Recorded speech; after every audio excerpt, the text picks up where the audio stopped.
Have you ever wondered why you and your partner fight? It seems like a contradiction, right? You're in love and yet you can be attacking each other, screaming at one another, and saying the most horrible things, or just stuck in that icy silence and unable to communicate. That's the question that I'm going to answer in this video. Why is it that two people who are supposed to love each other more than anybody else in this world can also find themselves in these types of conflicts? I want to start with a few common explanations for why conflicts like this occur. The first explanation is what I'm going to call the incompatibility theory. There's a few different versions of this, but essentially it's the idea that couples are fighting like this, or there's just constant fighting in a relationship because the two people must be incompatible, just not suited to one another. This explanation often leads to a conclusion about needing to break up. Another explanation is what I'll call the growing apart theory. This is similar to the incompatibility theory that I just mentioned, but the key difference is that once upon a time, these two people were well suited, but they no longer are, as things have changed or they've grown apart over time. A third explanation is what I'll call one person is the baddie theory, or blame the other person perspective. The conclusion here is that the conflict is mainly one person's fault.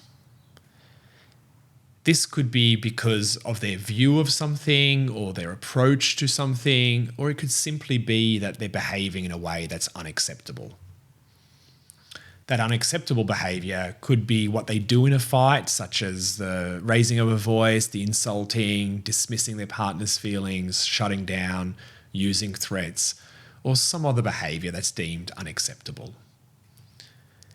In this perspective, words like gaslighting, abusive behaviour, narcissism often get thrown around. If someone goes to an individual therapist and talks about relationship problems, this is often the perspective that's provided. It's not you, it's them. When people draw this conclusion, it typically leads them to believe that they need to either break up with their partner or draw clearer boundaries.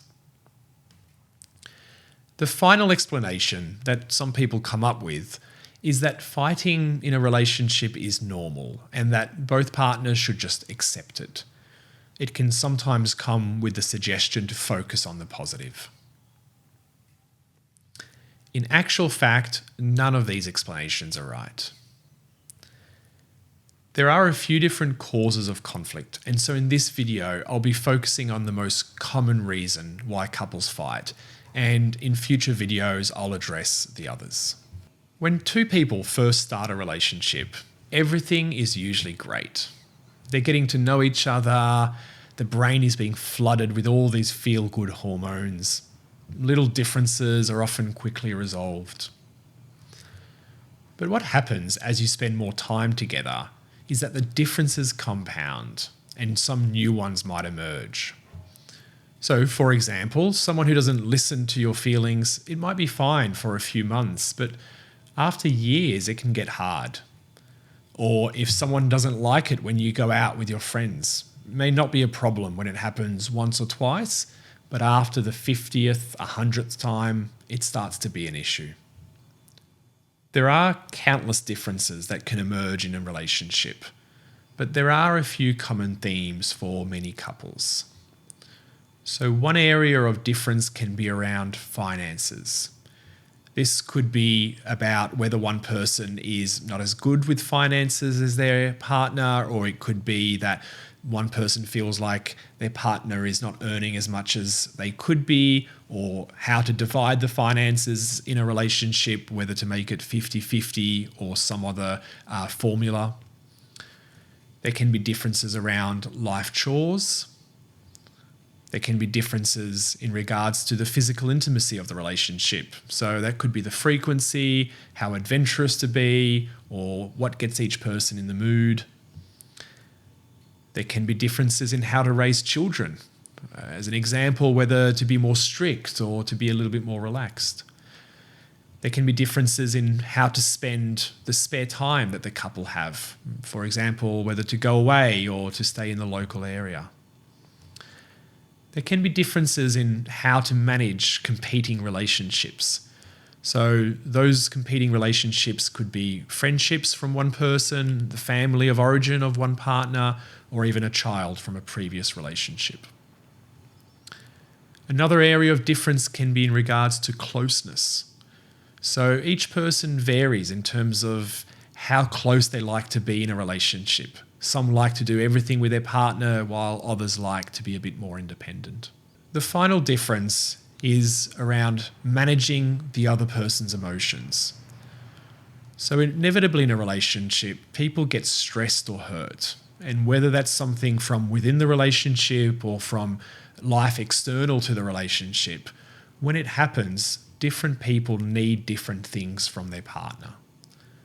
For example, some need space, other people need to talk about it, and some might just simply need a hug. Here is the key part.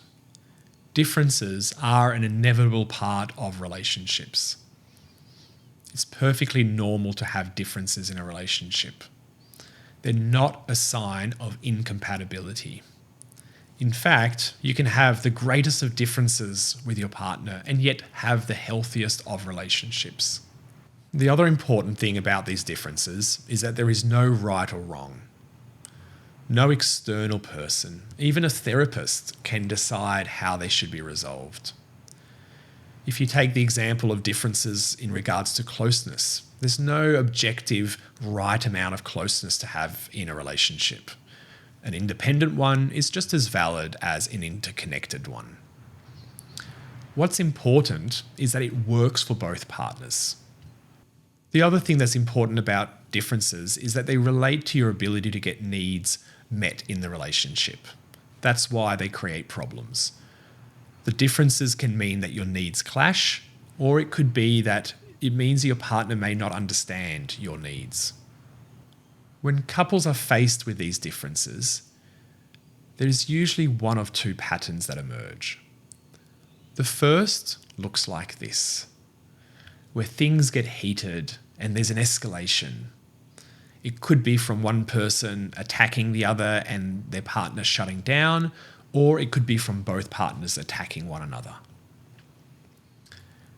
The other pattern looks more like this. In this pattern, there's no fighting, but things aren't being addressed either.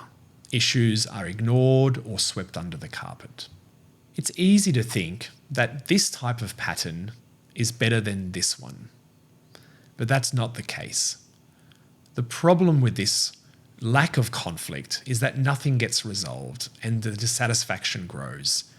This can lead couples to eventually fall out of love with each other, and it can be the end of the relationship. What couples need instead is something that looks more like this, where you can share your thoughts and feelings on an issue in a way that your partner can understand, and that your partner can also share their thoughts and feelings on that same issue in a way you can understand.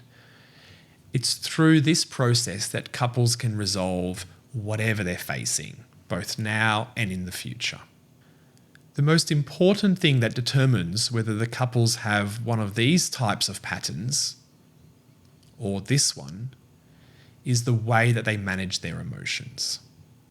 This is where good quality couples counselling comes into the picture. It should help couples go from this to this.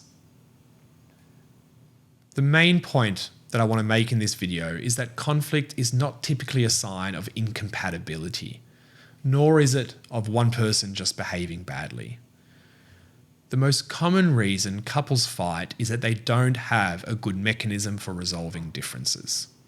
And the best news is that this can be learned.